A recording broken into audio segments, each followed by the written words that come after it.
council, give us wisdom and understanding, Lord. Just put us on the right track today. In Jesus' name we pray.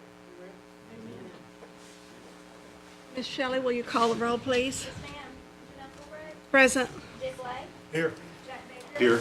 Harley Buzzard, Joe Bird, Honey. Julia Coates. Here. Jody Butchermont, John Garvin, Honey. Tyler Dory Jordan. Here. Frank Targis, Present. Lee Keener, Honey. Curtis Snell, Here. Denise Taylor. Here. David Thornton,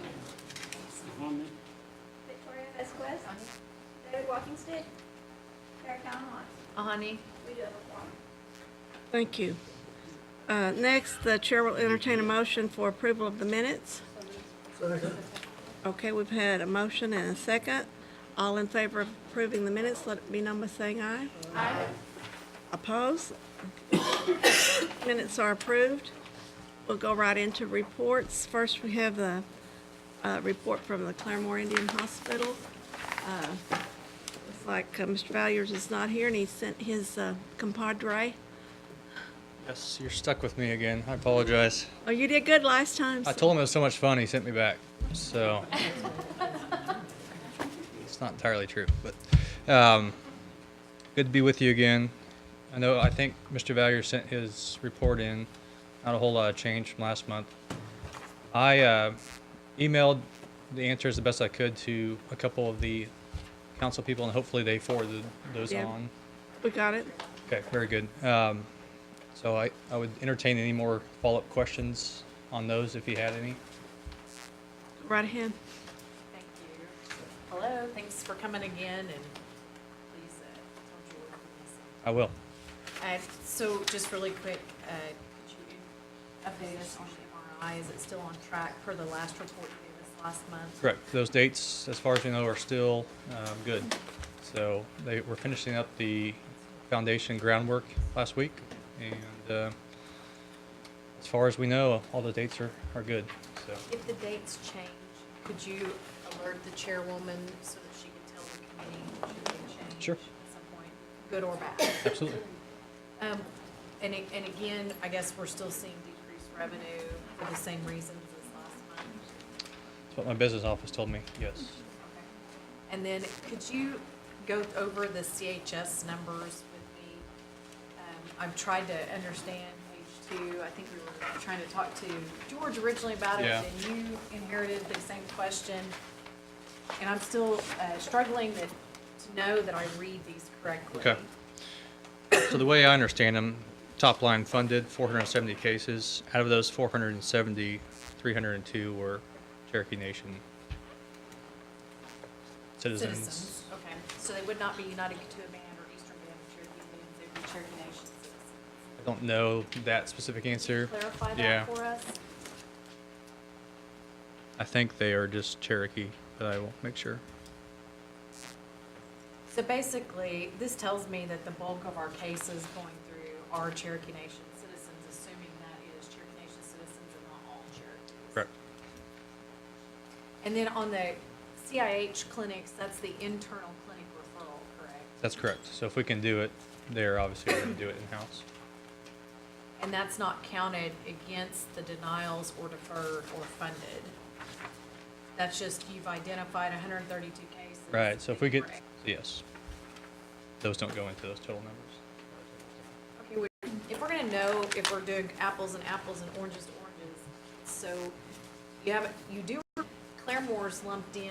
I really think that we need those separated out if we're gonna understand how our patients, does that make sense? Yeah, and I think I can clarify one thing, knowing when Claremore system says Cherokee, there's no determination made to citizenship. So they could be Eastern Band, they could be potentially Kituah, or they could be a Cherokee CDID holder and not be a citizen. There's those 3 categories that would not be Cherokee citizens. And there's no way, sorry to interrupt, Brett, because this is good. So there's no way to, because we're still RPMS, right? Correct. RHS, and that would be the holder of that information. It doesn't clarify to that level. Correct. So can we also, on that written report, qualify that then? Try.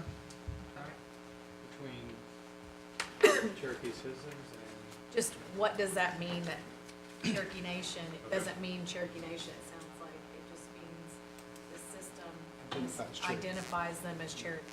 And sometimes that can be confusing because if somebody's, these are real examples, if somebody was half Pawnee and they're 1/4 Cherokee, if they're a Cherokee citizen, that sometimes, it's somewhat arbitrary sometimes what's put in the system.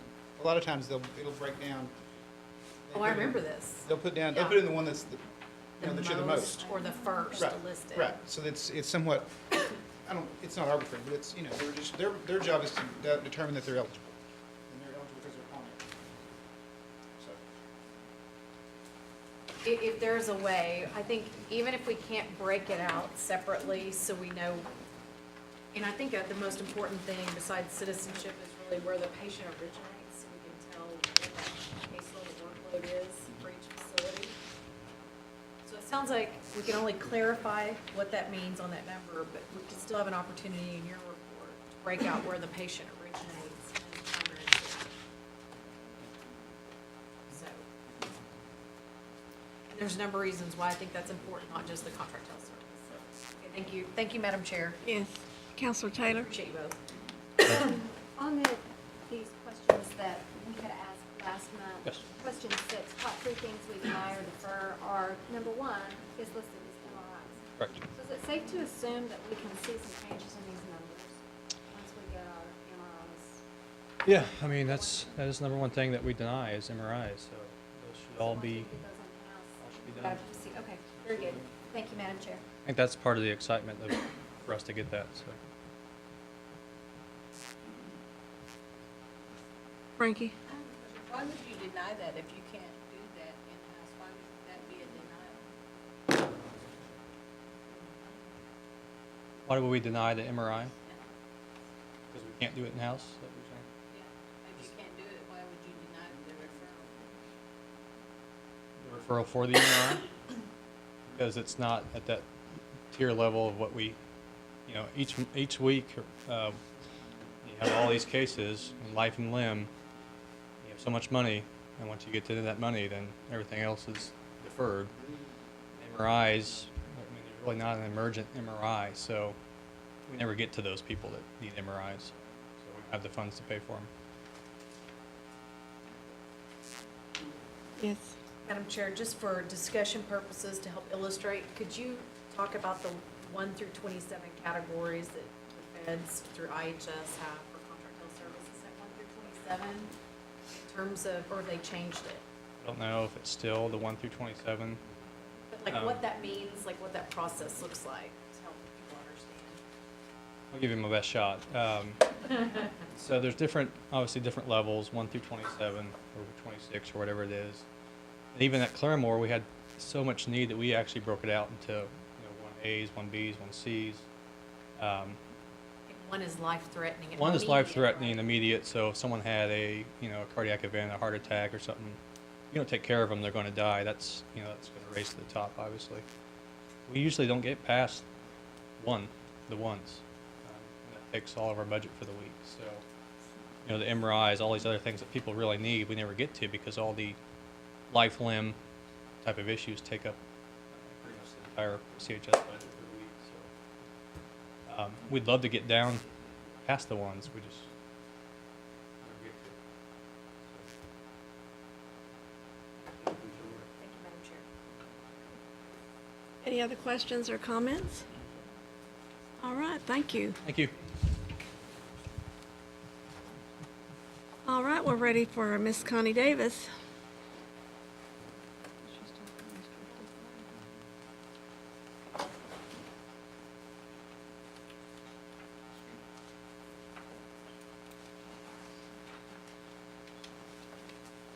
Afternoon.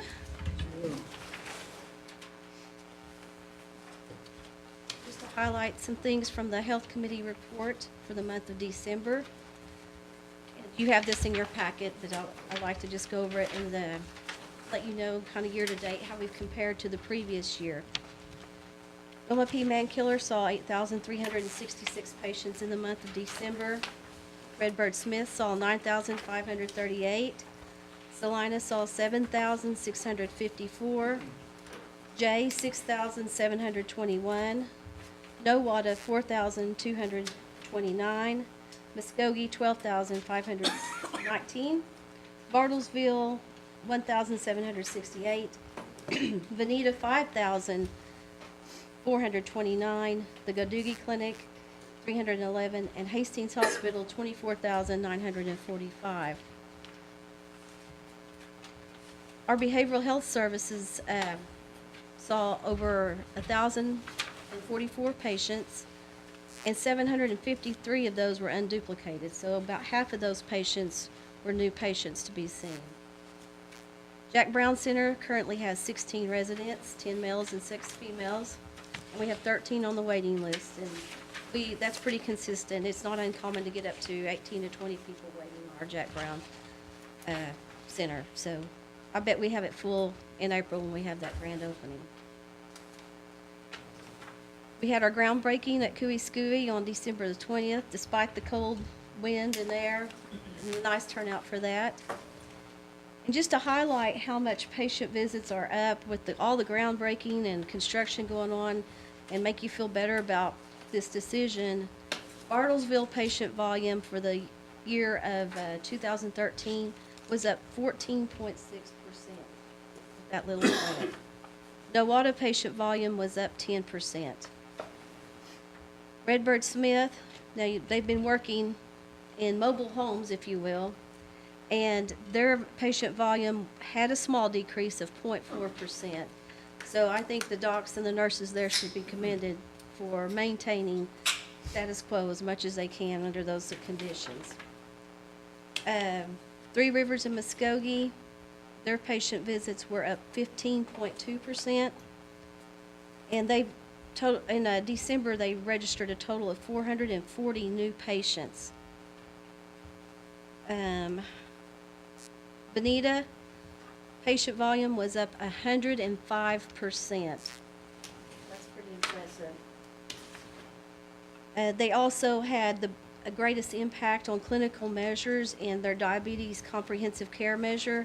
The goal for the year was 70%, and they exceeded it by 72.1%. So good job to Dr. Thompson and his group there. Hastings Hospital, Brian Held, the CEO there, was appointed a 3-year term as a member of the Council on Quality and Patient Safety for the Oklahoma Hospital Association. And this is the council that helps set priorities for initiatives to complete continuous improvement efforts in clinical performance. So we have a voice up there, and I will tell you, he's a loud voice, so he likes to advocate for patient care. We had a slight improvement in the emergency room at Hastings as far as our left without being seen rate. It's been running 6 and 7%. Got it down to 5%. Still a long ways from where we want it to be, but it was an improvement. Performed 292 procedures in the month, surgical procedures in the same month, but there's a lot of holidays in the month of December, so that usually accounts for that. And not to mention the bad weather, patients won't get out and keep their appointments. Sam Hyder, Jay, we had their groundbreaking on January 27th, and I think it was actually colder that day than it was in Oshaleta, or you can believe that. And then had the opportunity to have a visit by Channel 6 News to tour the old clinic and do a story, and I hear that went well. And they also, the Jay Clinic, had their CLIA, or their lab survey for compliance, and they received 100% on that survey. Wilma P. Mankiller volume was up 12%, and their groundbreaking is scheduled for February 28th, if you have not been notified. February 28th. Salina visits were up 17.7%, and the dental first quarter this year visits were 1,969 above the first quarter of last year, which equates to $195,000 in more production. And we're in the process of getting ready to do the security training for our clinic staff in collaboration with the Marshal Service, just to make sure that they are trained appropriately. And wanted to also let you know that we have a very active group with the Affordable Care Act, And so far, 32 employees have received the training. It's a process. I mean, we have work groups every week, and it's moving. We're getting there. Questions? Counselor Darvin? I was looking at this circle graph on page 11, and it has diabetes almost 50%. Are we doing anything prevention for diabetes with our Cherokee people? Well, we have an entire diabetes program that, we try to get all the annual exams done with one visit so that you don't have to come 2 or 3 times. We do try to do their primary care visit, their dental, their optometry, and their dietary visits all on the same day. We do teaching. There's lots of diabetes education with both nursing staff and pharmacy. What about the ones that not affected yet, so to speak? Like a screening. Teaching those young people dieting and exercise. Yes, the public health does a lot of teaching, mainly from an obesity perspective, because those kinds of patients, generally, you're going to see type 2 diabetes, and it's almost always because of their weight. If we took care of that, we'd almost be out of business, wouldn't we? It's job security for us, that's for sure. Also, the third-party collections, looks like Three Rivers kind of leading the pack, and somebody's doing a good job over there, so I want to send a compliment to the staff and the ones that are doing the paperwork. Fantastic job. Thank you. Thank you, Madam Chair. That would be Charles Smith and his group there. He's one of my former students, so I know his So capabilities. you emphasize the importance of math, it looks like. Well received. Counselor Watts? Thank you. Where are we at on dentists and overall coverage? Because I've gotten concerns from former staff and community. I know we're going to talk about something else later. But are we adequately staffed in terms of dental at this point? We're seeing more patients with fewer dental staff, believe it or not. I'm going to reference the recruitment part of this. And this will be, of course, for December. We're looking, I'm sorry. Maybe I've been told incorrectly, but I understood there was several changes or notifications in the last couple of weeks. There are changes. We are asking our providers to see patients. And we're asking them to see a certain number of patients according to national standards.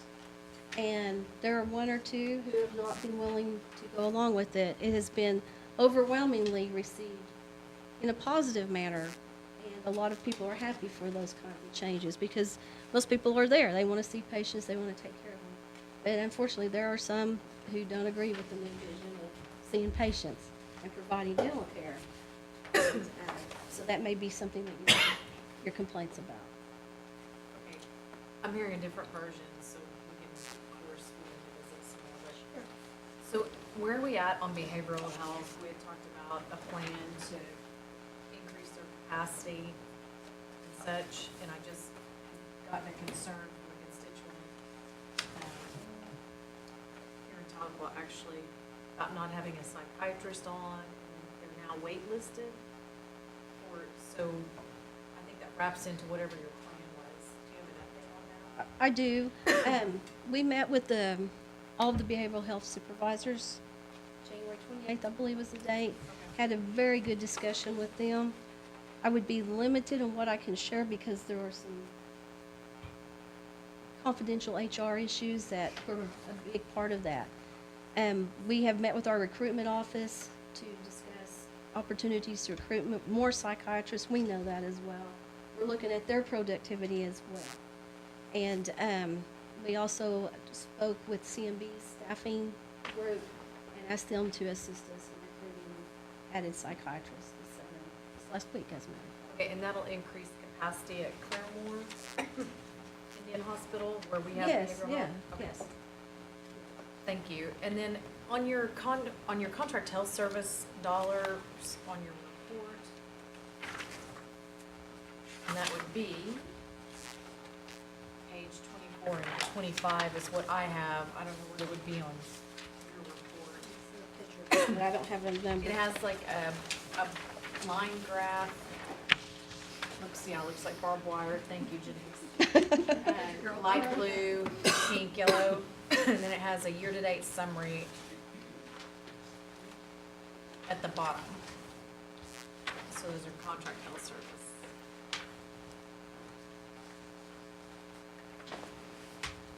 So I was trying to read it.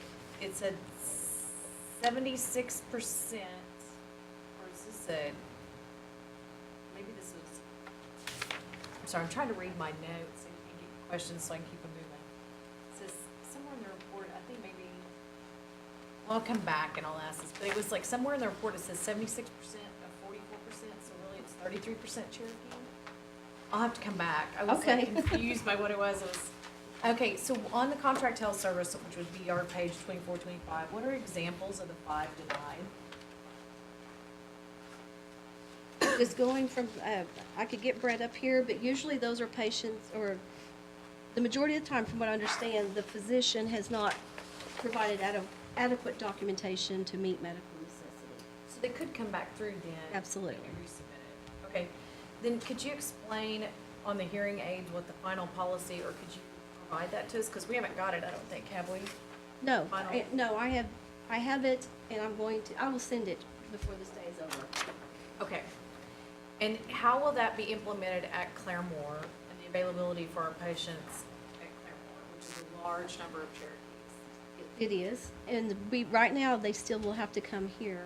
I don't know that we have an audiologist, to be honest with you, at Claremore. But we have the audiologist I don't think here. we do, but I think IHS has one at Claremore. So are we going to provide them copies of the policy or some brochure or contact information flyer for that clinic at Claremore? That is something that we're gonna have to work out internally, because the audiology budget, if you will, is part of Hastings' entire budget. So it's not like there's a pot of money set aside just for audiology. We wanna make sure we take care of those patients, so we'll just have to figure out, how many patients they see at Claremore and do a plan for that. Okay. So is that something we can expect as a report maybe next month on the number of patients in audiology so that we can start continuing to move for our hearing? Okay. Then could you explain, for some reason, Palladium's come back up. There's been all these questions. Could you go over that really quick and then send us also as backdrop the policy on Palladium or the process? Palladium is a company that we contracted with. We have a large number of patients with back pain, and, doctors who aren't experts or, aren't real aggressive in back pain management, sometimes it's easy just say, do an MRI, and MRIs are very expensive, like $2,500, I believe, every time we send it out. And so what we wanted was to do a better job of managing our back pain patients, and this company tries to do a more conservative approach to back pain management. So we've increased our physical therapy use as a result of that. We've added chiropractic services, which I personally support that kind of treatment. And it's different, but I can share a policy. But that's only through patients right now at Hastings, is that correct? If somebody wanted to access No, that service? no. Or is that across our whole Cherokee It's across National this, service? it's across the whole system. Okay. And then on Affordable Care Act, I guess there has been, people continue to ask about sign-up resources. So when I went to visit with Ms. Donovan, usually I think you're point of contact, right? So I hope I didn't reach any. So there, I guess there's been changes recently, and we have additional access in the clinics for folks on Affordable Care Act Yes, assistance. I think that what she's referring to is the training of the 32 people, and Dr. Glenn and Connie spearhead that entire program, and I may ask them to come up and clarify, maybe give you a better answer to that question. What I'd like is if she could describe, if I'm patient XYZ that lives in Chelsea, Oklahoma, what options do I have? I mean, Claremore's already responded, and they gave us the hours and the contact names and the phone numbers for the people at Claremore IHS hospital. but if maybe Chelsea would want to go to Veneta possibly. So what does that look like? Who do I call? How do I do it? Right now, Connie's the point of contact, and then she will direct you to the person in your area. That's a lot of Cherokees calling Connie.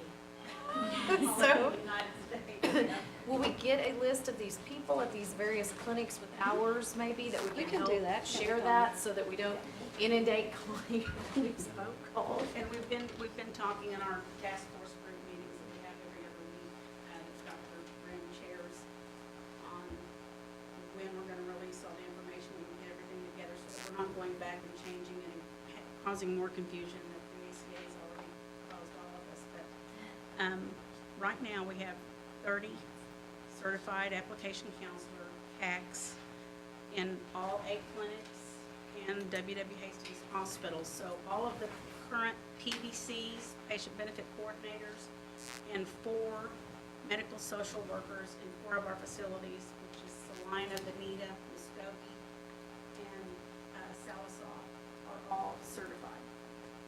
So they can go into the registration is supposed to like flag our charts like they normally have been when someone is not insured, not covered. And then they can go to those patient benefit coordinators, medical social workers, and get assistance for the application. So if I had someone to call me over the phone or in person, sort of like the algorithm that we try to go over with everyone, first of all, is to let them know that there's definitely a lot of opportunity for low-income Native Americans on the Affordable Care Act. Completing an application is key because when you complete that application, you get a printout of your eligibility statuses that maybe you didn't qualify for Medicaid in the past, but you do now. Children can be put on the CHIP program or Sooner Care. It talks about your tax credits. You can also do that without doing an application. You can go in and shop and just put your total household income, number in the household, and then it will tell you that you will probably, if you do an application, complete an application, you will probably qualify for tax credits. So that can help. As a matter of fact, yesterday, or Friday, I saw an actual Blue Cross Blue Shield zero limited American Indian policy that he is paying 42 cents per month for. 79% of people who have applied on the ACA who completed an application have received assistance of some kind. That's very encouraging for our community and for our citizens. So if we can get that out, to just come in, let us complete an application with you. We've had some, not difficulties, but I guess things have slowed us up a little bit. We've had to make sure that, our IT department is on board, our tribal registration department is on board, so that when you have to do it through an email. So the person who comes in, a lot of our citizens may not have email accounts. We had to have accessibility in place so that we can help them develop an email account. That is how they can do it online. And then we've had to make sure that we've got accessibility through registration, that if someone comes in and they've lost their tribal card, but they are a tribal member, we can actually go through and put that number then in for the application to confirm their status. If they don't live in the jurisdictional boundaries, that's one of the things we've been saying is, if you, and Brett's been a lot of help with that, so I have the map, I get their physical address to tell them whether they lie within or without the jurisdictional boundaries, whether or not they are then provided with assistance for contract health funding. And even if they're in our jurisdictional boundary and they don't have, they have something they need and we're not, maybe our contract health services does not currently have that on their list of things that they can do for someone. We had a gentleman quickly that had been working many years and had chronic cervical neck pain, so he was referred out. He lives in the jurisdiction. He was referred out to the neurologist. They wanted to do for pain management injections, steroid injections. That's not covered in contract health. He lives within the jurisdiction. Come to find out, he qualified for tax credits and a policy on the ACA that he could get, and then he realizes now he could have gone ahead and had that visit and not been in chronic pain. So there's a a lot of things that sometimes our citizens aren't aware of that takes, it's time consuming, but it's educating and getting them involved in their care and to see what the benefits are for them. I have a couple additional questions then. So what if it's an at-large person that maybe lives in Texas and comes up, may or may not be a patient, but is a Cherokee Nation citizen, they come to one of our clinics, do we help them sign up and can we give them the exemption paperwork? We can give them the exemption paperwork because it is a federal application. Again, I'm not encouraging everyone to just grab that exemption and go because they're I losing have an a series opportunity. of questions. That's just one I think that we'll get, so. When I get phone calls from people from Texas, I try to tell them where their facilities are located. I tell them what their tribal cards are for and the accessibility they have throughout the United States of any urban tribal or IHS facility, and how contract health is used in those facilities. Again, if they're not in their jurisdictional boundary of their federally recognized tribe, then they could be on a list that they don't have access to funds here. I haven't had anyone call me to say, you know, we come up to Telequa to use our facility, but of course they have that option. Okay, so if I think everyone's trying to encourage everyone to sign up. So Yes. this is a question out of a bunch. So just because I'm asking this doesn't mean we're discouraging people from asking. So if somebody needs the exemption paperwork, we can do that for them even if they live outside and they're not a patient, Cherokee Nation citizen? Yes, it's downloadable and able to print out on the www.healthcare.gov. There is a section that you can actually, it tells you every exemption available and it can be printed off, so we can do that. I learned that in the last few months, supposedly, I guess it's in RPMS, which both we use and Claremore, is what I recall, is that there's something if they are a patient, which would be different than what I just asked, that there's some kind of form we can print out for them in lieu of filling out that healthcare exemption. Is that true, or you know what I'm talking about? There's a letter, or, I'm talking about a letter. This is a moving target, so I know. I know. I mean, that's why I'm asking, trying to, I mean, this is not something we can do by email. We need to have this discussion together. You know, in addition to, that exemption is excellent to have. They still have the opportunity, if they have their tribal card, for the tax year 2014. Thank gosh, right now, none of the Native Americans don't have to do it for tax year 2013, so until April of 2015. We can actually take our tribal card and make a copy, either scan it in or attach that to your IRS form. That too is acceptable. Okay. Because when I was talking to Choctaw Nation, helped some folks over there, they said that there's now something in RPMS that allows like an automatic printout. And at this point, I am looking for ease and efficiency, So are we. right?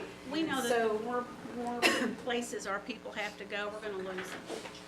No, they're not gonna want to keep going around. You know, we've been told that they're working on such a letter. Yes. We haven't seen it yet, and our people, if there is one, don't know how to access it, like a credible coverage letter. Something like that, That yes. says you have care through Indian Health Service, therefore you can be exempt from the shared responsibility payment.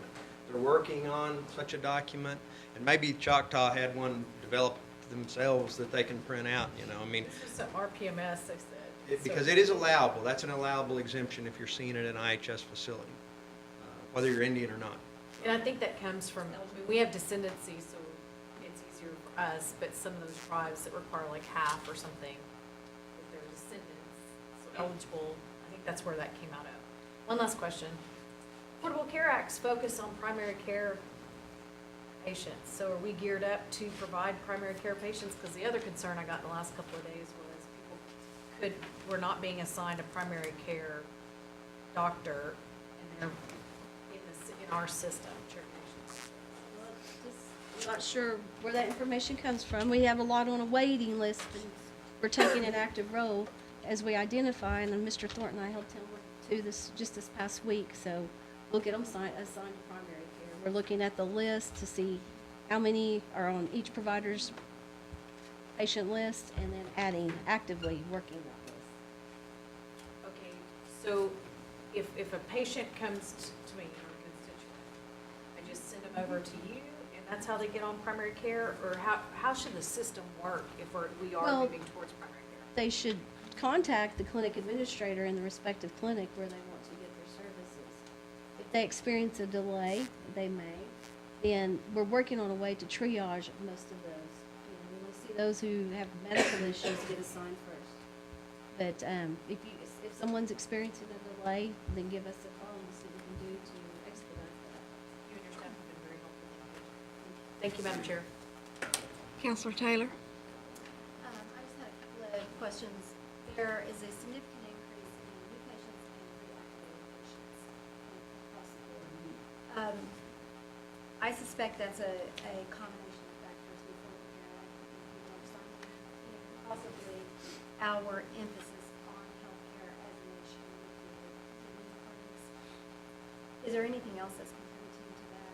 I think you've got it, that's would be the top things, and I think also we're recruiting some really highly qualified physicians. We've always had nice doctors, good doctors, and I think that the quality that we can provide is just getting better and better. The next, I just have a comment on the dental. I visited with one of the dentists at Common Clinic last week. Two dentists there are seeing 500 patients a month. If you take, that's 20 days of work days, they're turning on pretty fast. So I think that speaks to the quality of care there. Thank you, Madam. Counselor Lowe? The electronic health records, where are we at in that process? We are going to have a presentation for you in next month's health committee. Is that going to help and aid and assist a lot of this ACA problems and questions that we're hearing about? I can't imagine that anything that it does will not be better than the system. We can give you more accurate reports that are not as cumbersome and hopefully in a more expeditious manner as well.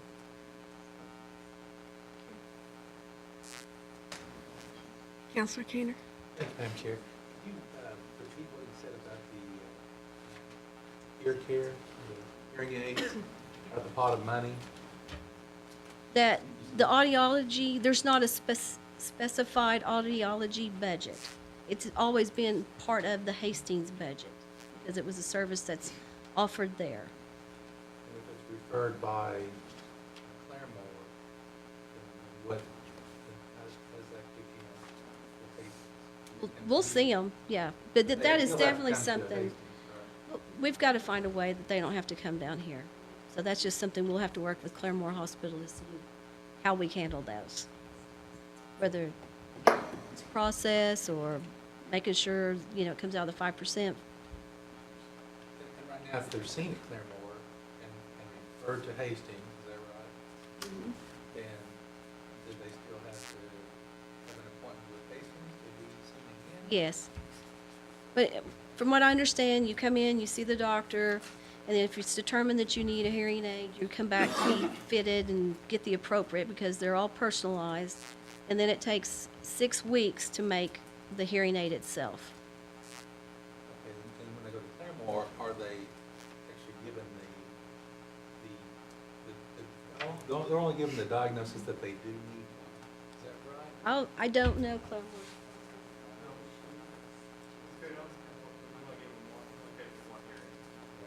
But you're referring to Hastings? That's something we'll have to work out. So do you see patients that come in to see you with one hearing aid? Excuse me? You have patients that come to see you at Hastings with one hearing aid? I wouldn't know how to answer that because I'm not in the clinic. I would have to assume yes, since we've only distributed one for years by policy. But I don't know how those are rated or gauged or anything, but it makes sense you would have to diagnose them first, because it'd be malpractice if you just said, here's a hearing aid. Right. So Yeah, I guess there is some work there, coordination to be done, make it easier on the patient, first of all, and second for the healthcare provider. Unless I'm making this more confusing than it No, already you're is. absolutely right. Okay. There's gonna have to be some coordination, make sure they're not overlooked. So do you think we'll have an answer on that within 30 days? I don't know why we couldn't. Barring another snowstorm that shuts us down, we can't ever see anybody. Thank you, Don. Thank you, Madam Chair. Counselor Baker? Thank you, Madam Chair. Now, the second hearing aid, that's only available if they live within the jurisdictional area? Yes. But one is available no matter where they live. Is that correct?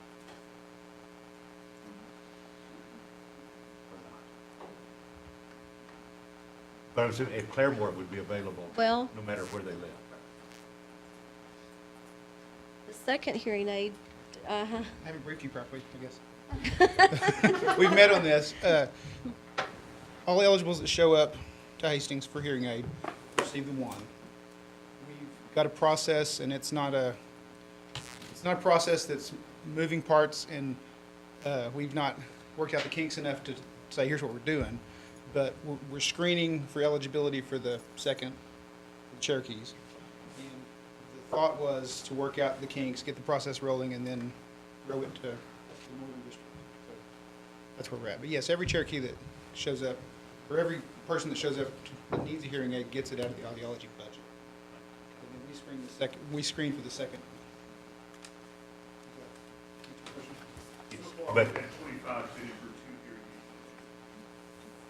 But the second is, it's just available for those within the jurisdiction.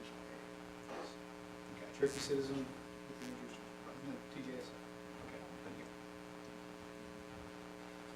Counselor Thornton? Yeah, all patients that show up need to hear. no.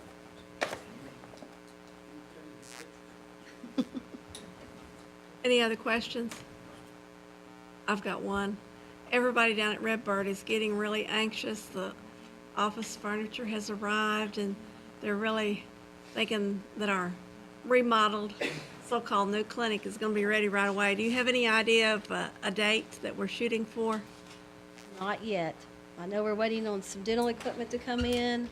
I think the offices will be occupied first, and just a matter of staging and getting the rest of the equipment in that's needed. Well, like I say, everybody sees a lot of activity down there, and they're real excited about getting to use the new clinic, so I assume you will give us an update on it when you know something. Yes, I will. We're ready to get those trailers out of there and get the patients in a more comfortable setting, and the employees.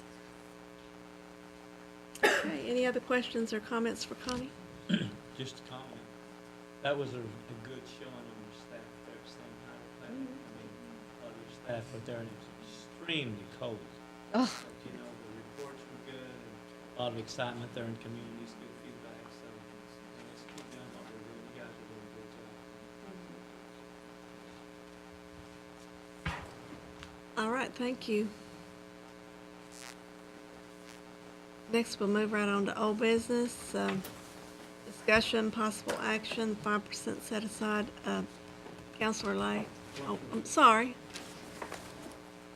I have some legislation to propose under this and some handouts with budget analysis. Or, It's been on the agenda for some time, okay. so if you'll pass it down, please. Now you're referring to what Counselor Lay sponsored Yeah, here. the agenda item for the 5% set aside, I know I don't think Councilman Lay had any legislation he had actually proposed. Did you have some you were gonna bring forward today?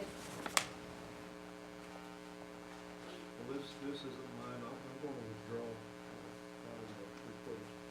So I don't know what this is about. Okay, Counselor Lay is withdrawing his.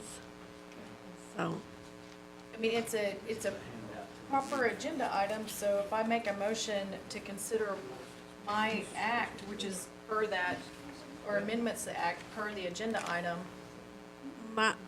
this was sponsored by him and he withdrew it. So you might could bring this back up next month. okay, I'd like it on the agenda next month. then, Okay. please. Okay, next item is new business. Kara, this is your item that you requested, so. Yes, so I don't know if there's a proposal that's being put forward by Connie, because I put this tried to do it in a timely fashion, but to address the ongoing, seems like issues. I've had 3 or 4 dentists approach me personally that have left for one way or another. And the consistent message is that there needs to be exit interviews, and there needs to be a review of what already has or hasn't happened. So do you have a way you would suggest, maybe through human resources or somewhere else, that we could try to do a post facto exit interview and come to a proper conclusion one way or another and settle things? And I will tell you that the policy for exit interviews was withdrawn during the last administration. Dr. Jones has done extensive research to help me on this. But they still have exit interviews mailed to them, and none of the dental providers have submitted that. Those go, just so you know, to the Human Resources Department. They don't go to us or anyone else in the Cherokee Nation operation. Could we ask human and I don't even know at this point who's in charge of human resources? Nathan Morton is the acting. Okay, that is, okay. I will say we did a check to see if anybody returned done, no interviews at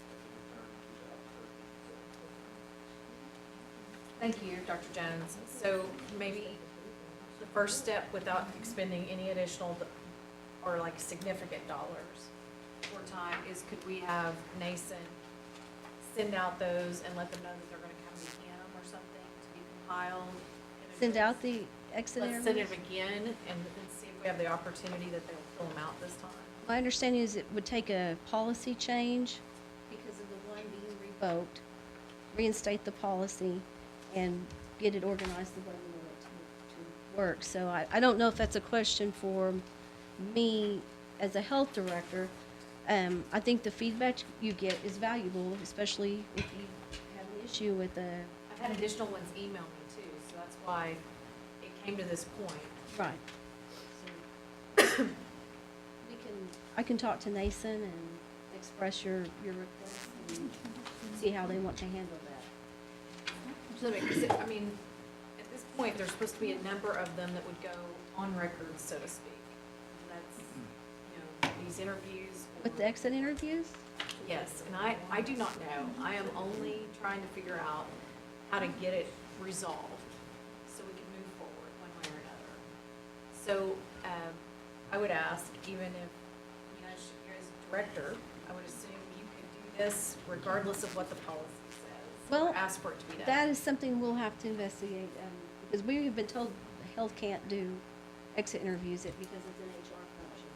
But Mr. Morton and Stephanie Wycliffe have been very cooperative and have made some really positive changes, and I believe they would recognize the value of this and would definitely consider it. Okay, and one last thing, does that include the IHS service folks?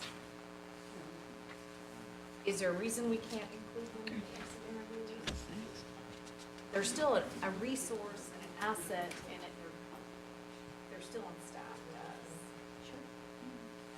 I would have to ask Gary office. We wouldn't have any control over those because they're not employees of the Cherokee Nation. We can certainly provide them, but it would go back to IHS. Because that's their, and anything that comes to us, it goes to our HR, would be confidential, so I don't think they would release any interviews to us, because it's confidential. But it would be something from the area office. So, maybe we have a report back next month with a plan of action, so to speak, of what we can or cannot do. We can do that. Very good. I'd love to clear the air. Move forward. So, Madam Chair, I'd like to entertain or if you'll entertain a motion to table for 1 month.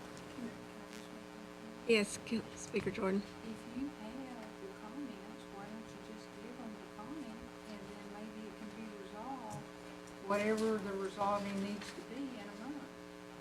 There was, most of them were verbal, but yes, permission to forward what I can. I'm sorry, I thought you said you had them in email form. Well, They've emailed me saying they would like to participate and that they would like to comment. Then have them call them. We'll have to go into executive session if we go further. Well, they're not employees now, so we don't have a reason to go into executive session. Counselor Byrd? Yeah, you mean they have an opportunity to do an exit interview, but they're not doing it? my understanding is HR mails them an exit interview, and Point then of order, I still have a motion for table, and do I have a second? Second. Okay, we have, That was my comment, I just thought we had, I'll finish my comment, you have a motion and a second. So this was implemented in the farm administration? policy says we don't do them. However, there's still a practice, from what I understand, of mailing exit interviews, Okay. but none have been returned. Opportunities HR. there, but they're not being returned. That's my understanding. Thank you, Madam Chair. we have a motion on the floor and a second to bring this up again next month. Is that what? Table for 1 month, Table yes, for ma'am. 1 month. All in favor, let it be known by saying aye. Aye. All opposed? Okay, we'll put this back on, table it for 1 month. Thank you, Madam Chair, thank you, Connie. Thanks, Dr. Jones. We have any other comments for our health director? One more comment. No, we can handle this, just you. Oh, no. All right, thank you. The chair will entertain a motion to adjourn. I so move. Let it be known by all in favor by saying aye. Aye. We're adjourned. Next meeting is March the 10th at 1 PM tentatively.